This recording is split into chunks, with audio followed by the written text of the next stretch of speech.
Welcome to Backyard Cigars. So glad that you could join me once again. Today, another special cigar from the vault. This is the Atabey Dioses, and this is the extra aged limited edition. I don't know how limited 9,625 cigars is considered to be limited, but hey, it's still available. I figured why not review it. It's an 8x50. It's a 73-degree day in October. I welcome that. The cigar welcomes that. And I think this is a good opportunity to talk about aging, why we keep cigars so long, and the differences that we experience when we smoke a cigar that's extra aged. Let's take a closer look. Welcome to Backyard Cigars, a closer look as we examine the Atabey 10-year extra age limited edition release. It's 370 boxes of 25 cigars, coming out to about 9,250 cigars. So these are still available. I purchased it for about $34. I got a deal. And this is when they were first released. They were released in July of 2023. I got mine's the following month. So I've had it now for about 2 years and 2 months, making this cigar 12 years old. And this cigar now is available for probably somewhere in the $40 to $50 range. You can still find it though, as there were many release. Tabacos de Costa Rica is the factory where this was rolled. The blender, of course, Nelson Alfonso. And this wrapper is an Ecuadorian Habano wrapper. The binder is undisclosed. The filler, the only revelation we have on that is that it does contain some Peruvian Ligero. How much, we do not know. What other cigars, what other tobaccos, we do not know. This is a very nice footband. So we can take a look there. Selected tobaccos. And if we take a closer look here, we can see that this looks, it's depicting a historical scene. I'm not exactly sure which one. You see some ships. Not really sure. But it's a nice looking wrapper as always. Selected Tobaccos, Nelson Alfonso are going to release really beautiful cigars. Very well done. The Atabey line, of course, is famous amongst connoisseurs for its creamy and mild but very flavorful profile. And I've smoked the Atabey Dioses, and I've smoked a variety of other cigars from the Atabey line, and I've always been pleased. I may have had one that I didn't think too much of, but I didn't think it was bad. But when you're paying $20, $30, even $40 for a cigar, your expectations, of course, change, and you do want a lot more. Now this is 8x50 Gigante size, and I'm looking forward to this cigar and seeing how it performs, and I hope that you all join me as I smoke this cigar. So I'm getting to about an inch into the cigar, and it's, as I remember, creamy, some cedar. There are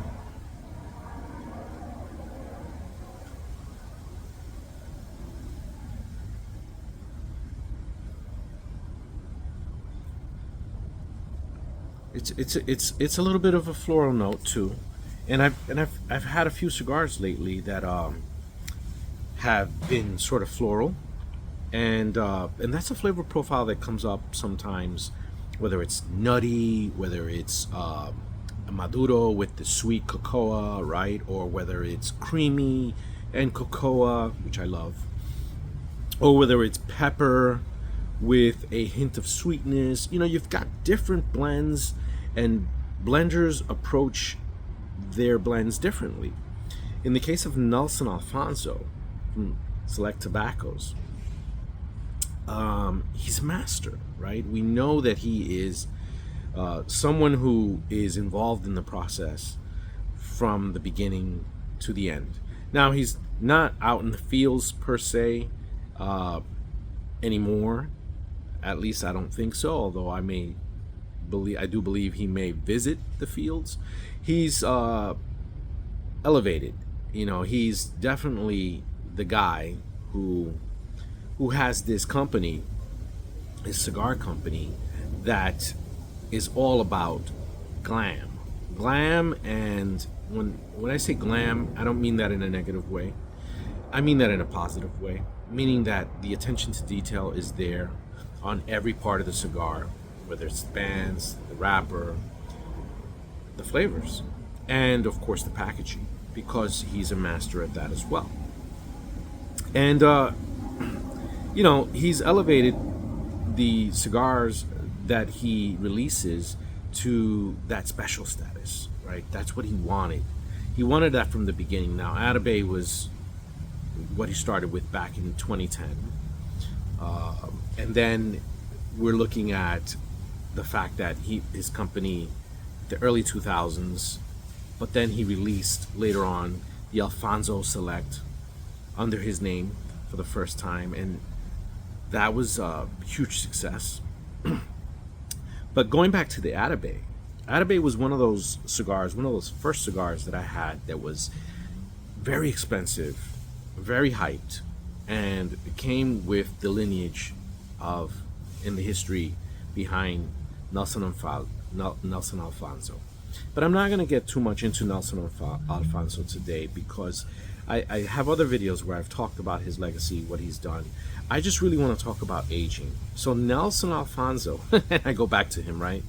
He decided he wanted to see what would happen if he aged a cigar from the Atabey line for an additional 5 years. They're already pre-aged 5 years before you get them, but he wanted to see what would happen. Now, he hasn't really revealed, as far as I know, unless I haven't seen the interview, what he felt about the changes. But he wanted us, the cigar smokers, cigar lovers, consumers, to experience it. And we're all, of course, going to have different opinions about it.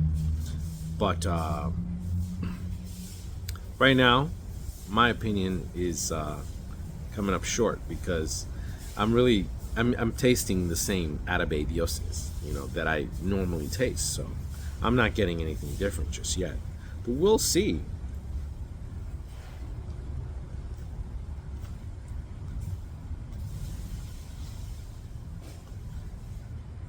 I mean, it'd be cliche of me to say it's smoother. Yeah, I mean, that's what aging does sometimes, right? It smooths out a cigar. But, I mean, we're talking about a cigar that really didn't need any smoothing. It already was pre-aged 5 years before you got it. And the tobaccos and everything in the blend is already, set up to be a smooth, medium-bodied, almost mild to start, easygoing, creamy cigar. So why do it? And initially, the first batch released, he did not charge more for the cigar, even though it was aged longer. He didn't put a tax on it for the additional aging, which I thought was pretty cool, right? He could have, and a lot of people would have tried to justify it by saying, well, they were in the warehouse or they were in the factory for an additional 5 years. He's got to add a tax for that. But he didn't, and I'm glad he didn't. So let's see where this goes. So it turns out Nelson has indeed talked about the extra aging. And what he has said, actually, which I read in my notes, is that it concentrates the flavors. In this case, concentrates the flavors, it smooths them out. He compared it to the way a chef would be reducing a sauce, and just to get that extra concentration of flavors. Am I getting that? Is the question. This is what he said.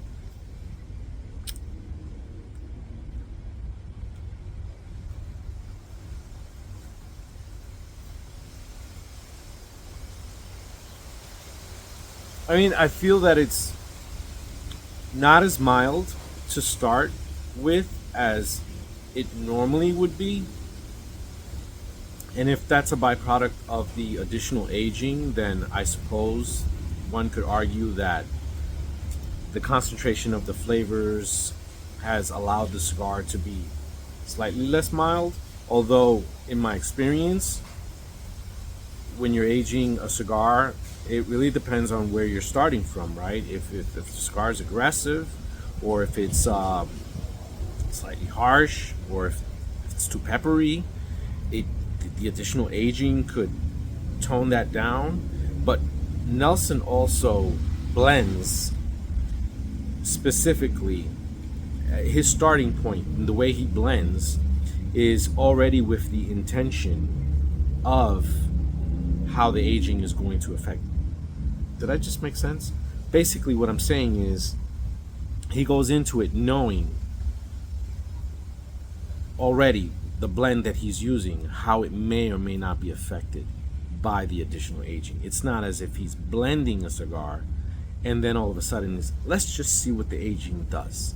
I really don't think that's how he's doing it. He's talked about it before, how he specifically blends a cigar with the intention of knowing how age is going to affect it, more or less, right?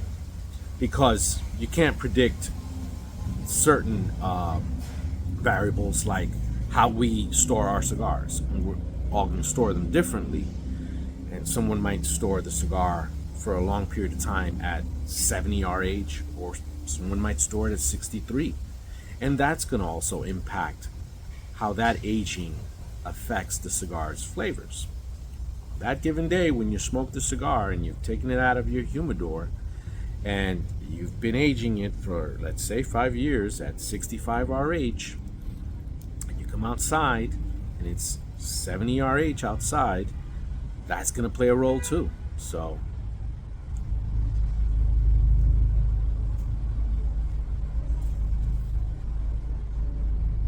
but it's tasting very good so far. I almost feel like I was rambling and in trying to explain what I was explaining about, Nelson's blending, and he's not the only one that does it. There are other individuals that will say, I'm going to blend the cigar with the intention of this cigar being aged or responding well to general aging. Whether or not we individuals take that cigar and put it under different conditions is another story, but generally speaking, the cigar's blend will be suitable for blending. For aging. And I think that's the idea, right? I mean, he makes these cigars with the intention of giving them already 5 years of age before we even buy them. So, okay, what I've been experiencing since I've been away.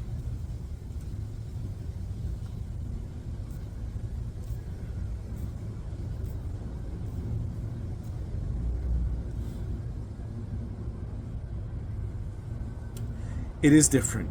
It does taste different. Not a lot different, but different. Let me elaborate. Excuse me. It has a heartier. It's the cream is kind of, there's a thick, creamy taste to it. So I guess that goes along the lines of extra concentration, right? I guess that would be that. A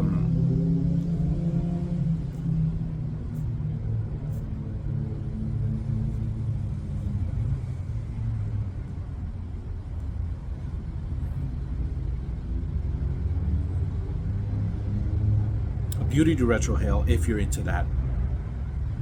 Don't think you need to, although a lot of people say with aged cigars or even vintage cigars that of course have age on them, it is recommended to do so in order to get just a little bit more of a glimpse into the blend and all that it has to offer, but not absolutely necessary.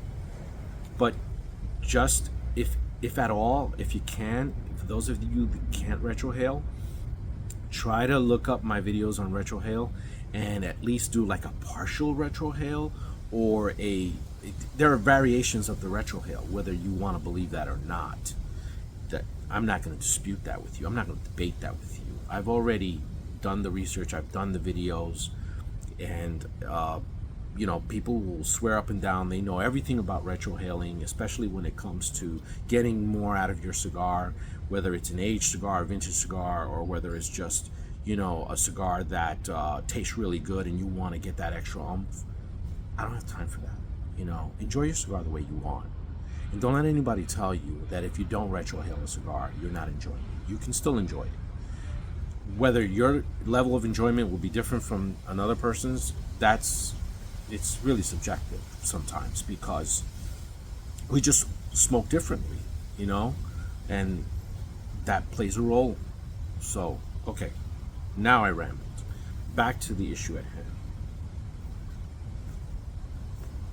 And really is aging, right? Aging, and I'm not just talking about Nelson's aging of the cigar before releasing it and selling it, distributing it, but our aging. Like, I kept this cigar for 2 years. Why did I keep it for 2 years? It already came with 10 years of age. I paid, like I said, a little under $35 for it, or I think I paid 36, and I thought that's a pretty good deal. It's a really big cigar from a very esteemed tobacco company, and a cigar that I've had before in its regular rendition, and aged an extra 5 years. Very interesting to me. Nelson's blending as well played a role in it, and how I respect it and everything he does. And I just felt like I'm going to make this investment. I do believe that I'm going to enjoy this cigar. I have a strong feeling I'm going to enjoy this cigar. But why did I let it sit around for 2 years? It's the same old story for a lot of people. It's just, we buy a special cigar, whether it's got some age on it or not. We lay it down. We like looking at it in our humidor. We want to save it for a special occasion, special moment. And sometimes if we paid a lot of money for it, we're not so inclined to just rush and grab it, right? And just smoke it, because it's not an everyday cigar, and you don't know when you're going to get a chance to probably buy another one like that. And even if you do, you just feel like it deserves to be smoked for a special occasion, right? I get that. But sometimes things happen in your life and you realize that maybe, just maybe sometimes, it's not worth waiting and letting things sit for that long. And I'm not just talking, it could be anything. It just does not have to be a cigar. It could be a fine wine you have, a rum, a whiskey. I had been going through some anxiety, unknown anxiety, because I never suffered from anxiety. And I had some chest pains. Never mind that I was dealing with recovering from some dental work, as I am always, right? And I couldn't smoke. And I was healing up. And when I did heal up and I felt better, all of a sudden I started feeling these chest pains right here. And I had felt these pains before in the past, but it was usually there was a reason for it, right? Either I got punched in the chest during boxing, or there was an injury or something of that nature. And this time around, there was none of that. And it lingered for a few weeks. And it was getting to the point where, I had to go see a doctor, I had to get checked out, everything, and everything came out kind of okay, right? Like, nothing serious. But before I knew that, I said, you know what? I'm going to smoke a cigar. Because that's the wise thing to do when you're feeling chest pains, right? So I reached for a cigar, Cuban, and I start smoking it. I'm enjoying it, but all along as I'm smoking, I'm noticing that my breathing is, not right. And most people would put the cigar down, so I did. I did put the cigar down. Then I picked it back up, and I finished it. And later on, I started to feel my heart fluttering more, and I was really concerned. But I was just telling myself, let me go talk to my doctor, ChatGPT, MD, and see what they have to say about it. And of course, they had countless theories and, you know, reasons for why I may be feeling that way. And needless to say, one of the reasons, of course, being the most obvious one, is that nicotine, of course, increases your heart rate. And if you're already experiencing some chest pain, which my chest pain was on a certain part of my chest, it wasn't actually in my heart area, but it was a certain part that was being affected and that was possibly swollen. And it wasn't life threatening, but it was something where, you know, you should kind of take it easy on any tobacco, vaping, anything like that. And I hadn't. Of course, I smoked a cigar, and of course, with the increase of the heart rate, you know, beating and the breathing issue, well, it could lead you to believe that something is really, really wrong, and it was a little scary, just a little bit scary. And of course, I took a break, took a rest, didn't smoke for quite a while, and, you know, got checked out and let this part up here, the swelling, go down, and the healing began. And I think I'm about 100% on this given day. But what I was thinking to myself as all of this was happening was, oh my God, I've got all of these cigars at home. So many special cigars, so many expensive cigars. What if my doctor were to tell me, Jose, you've got to stop smoking. You've got to stop smoking cigars for your own well-being, for your health. Not you've got to stop smoking while that heals up, but permanently, right? And I remember this happened to my grandfather, and it happened to him at a much later age. I mean, he was in his 50s when it happened to him, when the doctor said, that's it, your heart really can't deal with smoking. It can't deal with a lot of things, but it can't deal with that. You've got to cut that out. And he was really sad about it, but as he told me later on, before he passed, he said, Jose, I had been smoking since I was 10, 11 years old. So I had a good go, and I had my fill. And so even though I felt bad and I was sad, I didn't have a bunch of cigars laying around that I had to smoke. My humidor had basically been reduced to just a few, and then I would buy as I went. And I wasn't the type of guy at that point in time to collect cigars and put them away for special occasions or anything of that matter. I just smoked. So when he got the word, it wasn't like, oh, I've got to find out what I'm going to do with all these cigars. But a lot of us today, we have a lot of these cigars. And whether you're someone who says, well, I don't have a lot of expensive cigars, I have about 20 or 30 cigars in a humidor. So if that happens to me, I'm okay. I can live with it. But what if you're like me and you've got, you know, all these special cigars, you know, and different humidors? Or what if you're just someone that works in the industry and, you know, your part of your job is to smoke cigars, to try them, whether you're a blender, whether you're just someone who works within the industry, and this is part of your life, right? Part of your enjoyment. And some of us, you know, we depend on it for relaxation, for just, you know, clearing our heads. It would be a very difficult thing. And I thought to myself, oh my God, I've got these cigars. What am I going to do? And it just kind of made me think differently, like to the point where I said, I'm going to start now smoking some of these special cigars. I'm not going to wait. And now, mind you, certain cigars I feel like I have to wait for because they're earmarked for reviews. And some of them historical reviews. So I can't dip into those, but I said, let me dip into the ones like this one, which was already aged and should have been smoked. Probably should have been smoked. Didn't need to wait another 2 years. But anyway, my point being is that we don't know how long we have on this earth. And even when we have time on this earth, we don't know the quality of that time or anything that might impede in our ability to enjoy certain activities, right? So there's my 5 cents. Not 2, 5.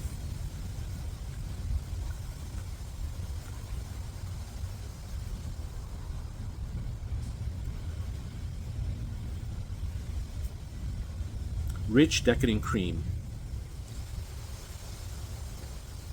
White pepper in the finish at times. Mild honey sweetness. Floral hints.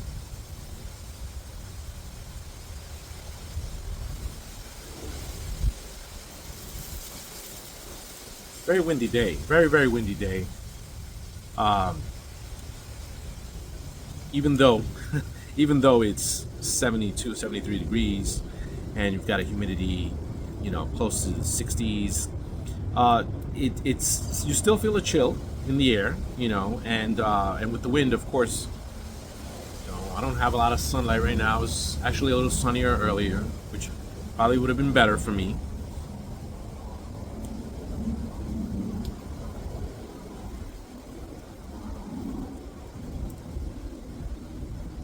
And there's so much cigar left. So I'm going to work on this, gather some thoughts, and come back. It has really shaped up to be a fine cigar. Really, honestly, it's incredibly well crafted. I mean, I know the blend, right? And those of us that have had cigars from the Atabey line are familiar with the flavor profile. I just think that the 5 years of aging was a fun experiment at seeing where the flavors could go, and I actually do believe that the flavors are a bit more concentrated, a bit more, a lot more, maybe not, but a bit more.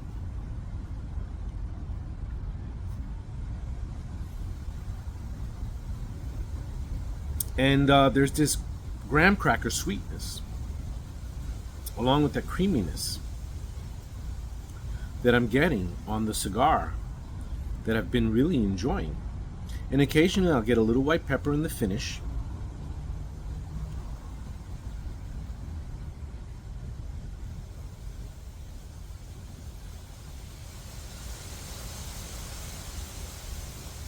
It's marvelous. It really is. It's a fine cigar. I mean, I could end the review right now and just tell you,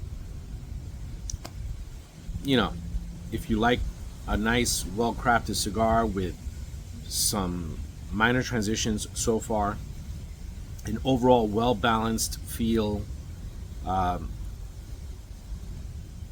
mild and extremely flavorful at the beginning, to a medium flavored, medium strength cigar with still a ton of flavor, but very refined feel to it. Smooth as heck, of course, and a cigar that I think is obviously well constructed. And you don't lose anything here other than potentially $40. So you have to see what that's for. If you want to buy this for a special occasion, we talked about special occasions already. I mean, they still occur, and we still do need cigars for special occasions. That's fine. I just think, if you just want to treat yourself, let's just say, find cigar to treat yourself with. Or if on a given day you feel like I should have a cigar that is ultra luxe, ready for me, that's fine too. I just say I'm gonna try and get into the habit of not keeping too many of cigars like this around, just sitting. That's just me. It's a personal choice I'm making based on my experiences. But if you're also, I'm older. That's another thing to take into account when I say all these things. Being older, you feel, I mean, this is just a fact of life. As you get older, you sense your mortality, okay? And I'm not trying to be dreadful here, but it's just the way it is. If you're young and you're watching this and you're super healthy, you're probably thinking, I don't have those concerns. I don't feel my mortality yet. I'm invincible. I live forever. I can smoke 10 a day like Ulysses S. Grant and I'll be fine. Great. That's you. And for the record, I don't think many 25-year-olds watch me, but if they do, then they would probably realize that, yeah, you're going to get to a point in your smoking journey where you're going to feel different about the cigars you keep and what's worthy to hold on to for a short period of time, long period of time, whatever. It's all going to change. The perspective will be altered.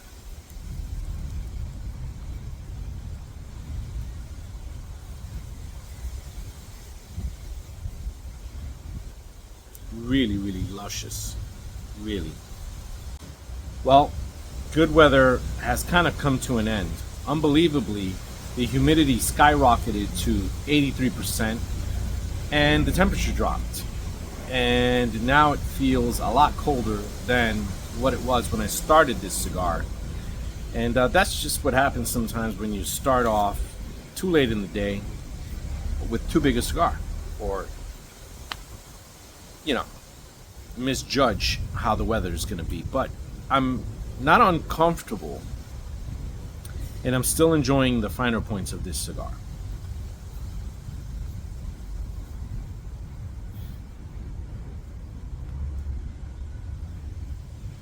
Has it been the experience that I thought it would be?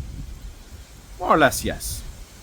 Can I recommend this cigar to people seeking a fine cigar, ultra luxe, maybe special occasion if you want to do it for a special occasion? Yes, I can do that. I can recommend this. And I can tell you that the extra aging does concentrate flavors a bit. It does make it a bit different than the original rendition. But this is also something that may not matter to some individuals, right? You're going to tell yourself, I don't need to have an extra 5-10 years of aging on a cigar. I can enjoy it with 1 or 2 years of aging. I can keep it in my humidor for 3-4 months and smoke it and still love it. Of course we can. Of course I do. But every now and then you want to try something different, switch it up, have a different experience, and just sample something like this. I think is, really, really good. And whether it's worth the money or not, again, that could be very subjective. I personally think that I would have liked to have paid $25 for the cigar, but that's just not what the market is anymore. We're coming to a point in time when the market for the normal decent stick is anywhere from $10 to $13, and in a lot of cases a $15 cigar is the norm. So I leave you now just letting you know that you don't need to keep cigars for extended periods of time, and you don't need to sit on cigars. Just smoke them. Just smoke them. Just enjoy them. Winston Churchill, when he passed away, they thought they were going to find thousands and thousands of cigars. They did not. What they found was a small collection of cigars. And maybe one might say, oh, well, a couple of hundred cigars is not small. But maybe for some of us, that might be a small collection. And for someone like Winston Churchill, that was a small amount. But Winston Churchill didn't believe in keeping cigars for long periods of time. He didn't believe in, I'm going to save that for this, and that. He just smoked them. And yes, he had a select few that he had designated for certain periods of the day or the week, and or perhaps with a certain champagne that he was going to have, vintage or whatever. He would pair it up or whatever, but he didn't believe in hoarding them and keeping them and not touching them. He believed in smoking them and enjoying them. And I like to think that Winston Churchill had the right idea, because when he passed, he did not leave a bulk of super collectible cigars that people would fight over. Instead, they were very good cigars that, he was enjoying on the norm day to day. And yeah, I think that's probably one of the best ways to look at it. Also, again, your age plays a factor in how you're going to look at this. So take that for what it is. Ladies and gentlemen, I bid you farewell. Till next time on Backyard Cigars.